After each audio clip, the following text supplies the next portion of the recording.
I want to keep my heart open to Jesus. Out of the mouths of babes, the gospel. Christ loved you enough to give his life for you.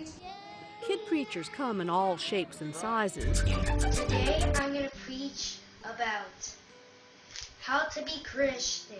Don't pass that pussy in my day. Girls and boys. Glory. Amen. Toddlers and teens. It's not a new phenomenon. Long before you could call them up on YouTube, children were preaching, often to tents packed with adoring adults. But sometimes when the kids grew up, they had troubling things to say. Let me introduce to you little Marjo. Howdy, neighbors. May the Lord bless you. Like Marjo Gortner, who was ordained at 4. In 1972, Marjo looked back on his childhood in this documentary. The whole thing, money, from the time I was 4 years, I really supported them, when I was a child. Few modern-day child preachers have garnered the attention Terry Durham has. He's been in newspapers across the country. It even appeared live on the Today Show. When did you realize you had a gift to be able to preach? When I was 4 years old. When you were 4 years old. Oh, you can do it as if God. So we wanted to see what Terry Durham's ministry was all about. Terry, who's now 11, was ordained at 6. He says he's a prophet in the tradition of Jesus and believes he can heal the sick. Terry's grandmother, Sharon Monroe, is also a preacher at her own non-denominational church. Does he have the power to heal? Yes, he does. I've been on the road with him going on 3 years. I've seen people come in wheelchairs and walk. I've seen people come in a cane and put the cane down. I have seen so many miracles. We were unable to confirm any medical miracles, but that does not dampen his grandmother's enthusiasm. I truly believe that Terry Durham is one that was chosen by God to let the world know that the Spirit still lives. It started here at Grandma Monroe's storefront church, wedged into a Fort Lauderdale mall between a pawn shop and a 7-Eleven.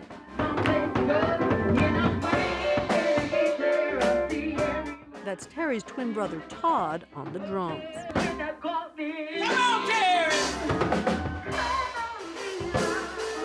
How did you make the decision to have him ordained? Because that sets some people's teeth on edge. It was several other preachers that came to the church, and we all watched him, and we gave him a trial sermon. He's 6 years old. And he did his sermon, and when we seen him, we all signed his license that he's ready to go. He is a chosen vessel of God.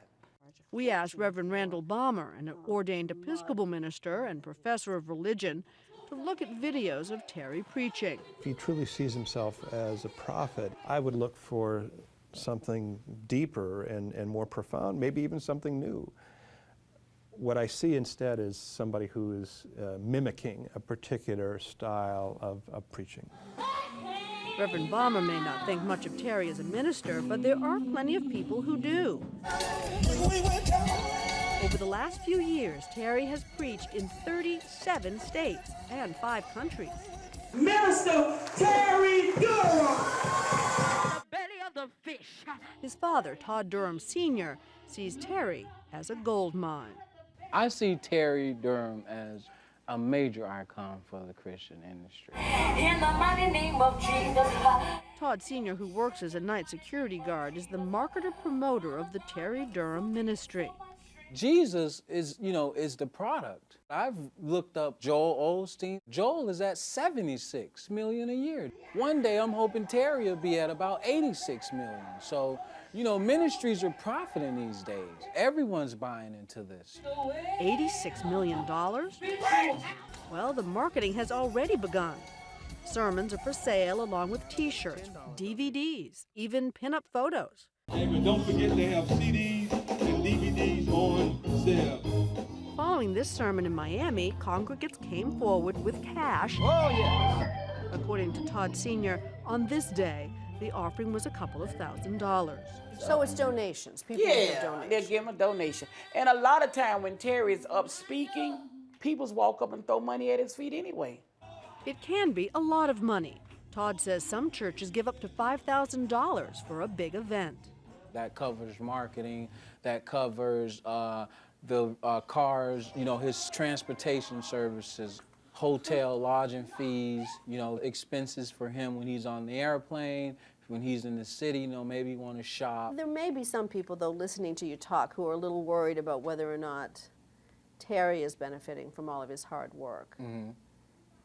He is benefiting from all of his hard work. So you have a special bank account yes. for him? Yes. So that if he wants to go to college someday? Yes, I forgot to mention that. It goes towards his trust fund, him and his brother's trust fund.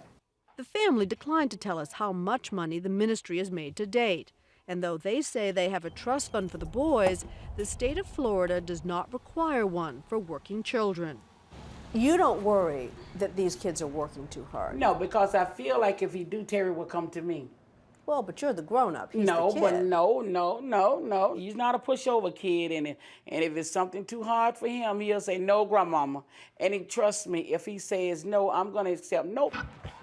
Perhaps, but would Terry actually dare say no? We got an insight into how much he wants to please later that day. So what are you going to be when you get older? A preacher? Yes, I'm going to be a preacher to the day that I die. That was in front of Grandma. But moments earlier, alone with my producer, this is what he said. What do you want to be when you grow up? A pediatrician. Really? You want to be a doctor? Yes. Meanwhile, Terry preaches. According to his father, he receives 20 invitations to speak a month. When the summertime comes and he has no school, we run the big Terry Durham tour. That's what it's labeled as and it's called. And sometimes he won't even come home. So in the course of a week, he might do what? 14, 15, 16 yes, services? 14, 15, 16 services. If I were facing a schedule like that, I think burnout would be a real issue. The circumstances here are set up so that this element of exploitation, this element of show business really rises to the surface. When you say exploitation, what do you mean? I have to wonder if there are other elements and other motivations at play here as well on the part of those who are managing him. Like? Money. And we discovered last week that the two adults managing Terry's money have criminal records.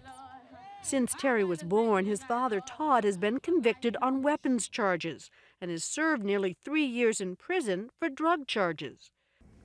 We called him last week to ask about that.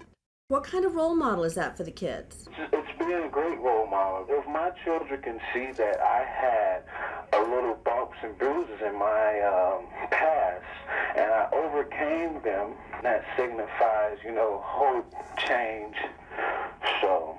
But shockingly, Terry's grandmother also has a criminal record. In 2000, at the time Sharon Monroe told us she was preaching with Terry in her arms, court documents show she was convicted for grand theft and organized fraud in conjunction with a phony sweepstakes operation targeting the elderly. She served 3 years probation. That was a job that I was working on. I did not know that these people, what they was doing.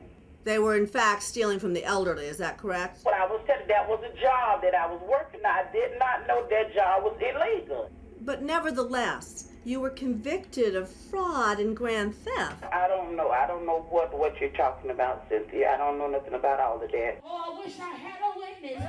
Of course, nothing his father or grandmother has done calls into question Terry's own sincerity in preaching the gospel.